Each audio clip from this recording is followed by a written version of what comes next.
Hello friends, কেমন আছো তোমরা সবাই? আশা করছি ভালোই আছো। আমি আজকে বানাচ্ছি নতুন একটা রেসিপি। তো এই রেসিপিটা অনেক সময় ঘরে কিছু থাকে না, এভাবে করে রান্না করে খেলে সবার ভালো লাগবে। আর রান্নাটা খুব সহজে, খুব তাড়াতাড়ি হয়েও যায়। তো প্রথমে দেখো, আমি ডালের বড়িগুলোকে দিয়ে আমি সবজি বানিয়ে নেবো একটা।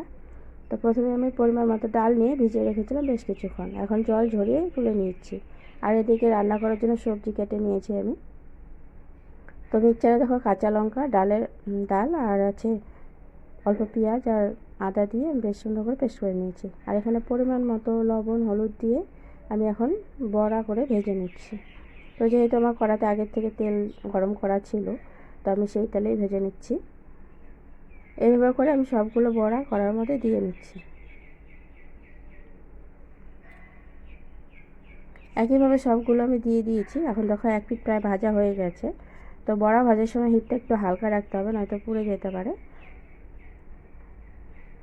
মিডিয়াম হিটে রেখে এক পিঠ হালকা ভাজা হয়ে গেছে, আমি উল্টে দিচ্ছি। একইভাবে এভাবে করে আমি সবগুলোকে উল্টে পাল্টে দেবো।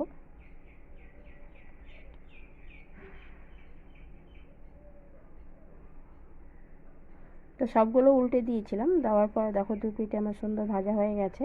এখন ডালের বড়িগুলোকে আমি নামিয়ে নিচ্ছি। বড়ি বলা বা বড়া বলা একই ব্যাপার। তো নামিয়ে আমি যে তেলটা বেঁচেছিল সেই তেলের মধ্যে দিয়ে দিচ্ছে গোটা জিরে ফোড়ন। এখন দিয়ে দেবো কেটে রাখা সবজিগুলো। তো সবজিগুলো দিয়ে একটু হালকা পরিমাণ হলুদ দিয়ে দেবো আমি ওই ফুলকপিগুলোকে ভাজার জন্য। একটু তেলের সাথে নাড়াচাড়া করে নিয়ে এখন দিয়ে দেবো পরিমাণ মতো হলুদ দিয়ে আমি বেশ সুন্দর করে লাল লাল করে ভাজা করে নিচ্ছি।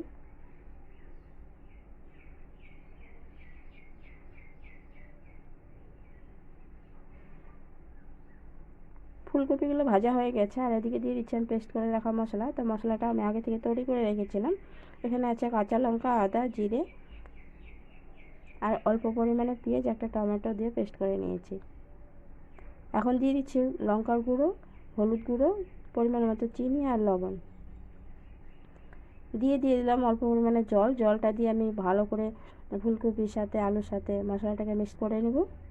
মিক্স করে আমি কিছুক্ষণ ঢাকা দিয়ে দিব, কেন ফুলকপি আর আলুটা যে আছে একটু সেদ্ধ হয়ে যাবে, এদিকে কষানোটাও খুব সুন্দরভাবে হয়ে যাবে।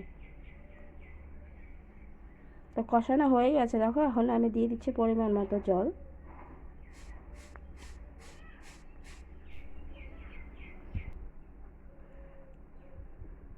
তোমরা যে পরিমাণে ঝোল রাখতে চাও সেই অনুযায়ী তোমরা জল দিবে। তো আমি যে পরিমাণ রাখবো সেই অনুযায়ী দিয়ে দিচ্ছি। প্রায় আমার এখানে 2 গ্লাসের মতো জল লেগেছে। জলটা দিয়ে আমি এখন আরও কিছুক্ষণ ঢাকা দিয়ে রেখে দেবো। এতে করে ফুলকপি বাকি যে সেদ্ধটুকু বাকি আছে সেটাও হয়ে যাবে আর খুব সহজে হয়েও যাবে। যেহেতু ডালের বড়ি, তো এটা আমি নামানোর কিছুক্ষণ আগে দিব। তো দেখো সবজিটা আমার সেদ্ধ হয়ে গেছে। এখন এই সময় দিয়ে দিব আমি ডালের বড়ি। কারণ আগে থেকে ডালের বড়িগুলো দিলে না গলে যাওয়ার একটা ভয় থাকে। তো আমার আলু আর ফুলকপি সেদ্ধ হয়ে গেছে। এখন আমি দিয়ে দিচ্ছি ডালের বড়ি। ডালের বড়ি দিয়ে আরও বেশ কিছুক্ষণ আমি ফুটিয়ে নিচ্ছি।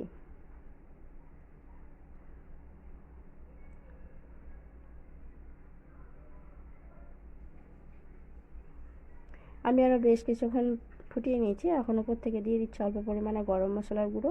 গরম মশলার গুঁড়ো দিয়ে আমি নামিয়ে নেব। তো দেখো সবজিটা নামিয়ে নিয়েছি। কার কেমন লাগলো অবশ্যই কিন্তু জানাবে। আর বাড়িতে